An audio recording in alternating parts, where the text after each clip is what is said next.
सालों पहले वरुण पर्वत के पास एक राज्य बसा हुआ था। उस राज्य में एक बड़ा सा सांप मंडवेश भी रहता था। बूढ़ा होने की वजह से वह आसानी से अपना शिकार ढूंढ नहीं पाता था। एक दिन उसने तरकीब सोची। वो तुरंत मेंढकों से भरे हुए एक तालाब के पास पहुंच गया। वहां वो दुखी सा होकर एक पत्थर के ऊपर बैठ गया। तभी पास के पत्थर पर बैठे एक मेंढक ने उसे देखा। उस मेंढक ने थोड़ी देर बाद सांप से पूछा, चाचा क्या बात है, आज आप खाने की तलाश नहीं कर रहे हैं, अपने लिए भोजन नहीं जुटाएंगे? इतना सुनते ही सांप ने रोनी सी सूरत बनाकर मेंढक को कहानी सुनाई। सांप ने कहा, मैं आज भोजन की तलाश में किसी मेंढक के पीछे पीछे जा रहा था। अचानक से मेंढक ब्राह्मणों के झुंड में जाकर छुप गया।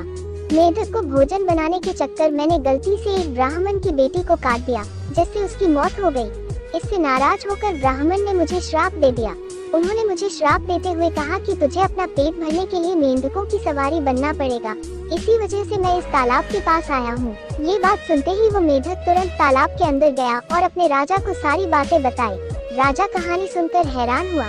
पहले तो उसे बिल्कुल भी यकीन नहीं हुआ, लेकिन कुछ देर सोच विचार करने के बाद मेंढकों का राजा जलपाक तालाब से बाहर निकलकर एकदम कूदते हुए सांप के फन पर जाकर बैठ गया। राजा को ऐसा करते हुए देखकर अन्य मेंढकों ने भी ऐसा ही किया। सांप समझ गया था कि मेंढक अभी मेरी परीक्षा ले रहे हैं।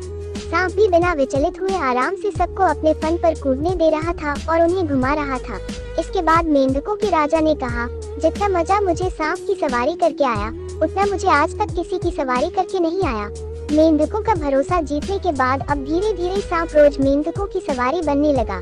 कुछ दिन बाद चतुर सांप ने अपने चलने की गति थोड़ी धीमी कर दी। ये देखकर मेंढकों के राजा जलपाक ने पूछा, हे सर, तुम्हारी चाल इतनी धीमी क्यों है?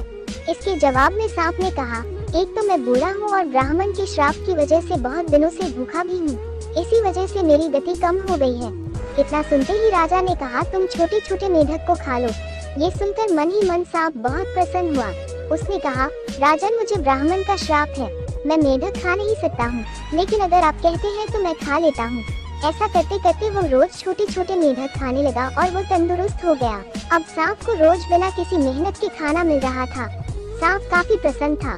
मेंढक सांप की चाल अब तक नहीं समझ पाए थे। मेंढक के राजा को भी सांप की इस साजिश की भनक नहीं लगी। होते होते एक दिन सांप ने मेंढक के राजा जलपाक को भी खा लिया और तालाब में रहने वाले सारे मेंढकों के वंश का नाश कर दिया।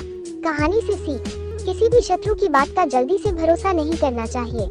इससे खुद की और अपने लोगों की हानि होना निश्चित है।